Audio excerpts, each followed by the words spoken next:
बिस्मिल्लाहिर्रहमानिर्रहीम अल्हम्दुलिल्लाहि रब्बिल आलमीन अस्सलातु वस्सलामु अला सय्यदिल अंबिया वल मुरसलीन।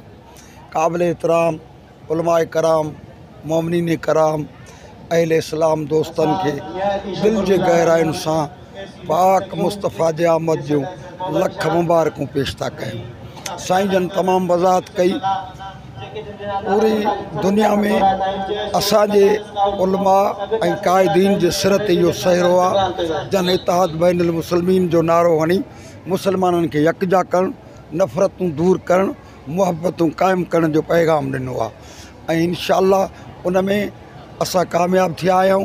हर जॻह ते दोस्तनि खे इज़त ॾिनी आहे, पर अफ़सोस इहो आहे त ख़ैरपुर ज़िले में जेका शुरात कई वई 12 रबीउल अव्वल ते उहा मीलाद मुस्तफ़ा जे नाले सां पर गारनि सां शुरू कई वई आहे। असां उनजी पुरज़ोर मज़म्मत था कयूं ऐं अहिड़े अमल खे रोकण जे लाइ पहिरियों असां उमेद क़ानून आइन मुताबिक़ इंतिज़ामिया खे अपील था कयूं।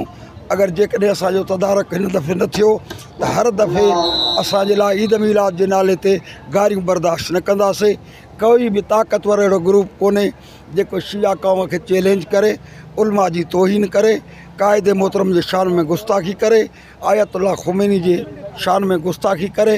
असां इंशाअल्लाह पंहिंजे हिन मुहबत ऐं भाईचारे खे क़ाइमु रखंदे वरी बि सब्र जो मुज़ाहिरो कयो आहे ऐं अपील था कयूं त मुहबतुनि खे क़ाइमु रखियो। दीन इख़लाक़ जो नालो आहे, दीन मुहबत जो नालो आहे, दीन अमन जो नालो आहे। असांजो पाक मुस्तफ़ा जंहिंजी आमद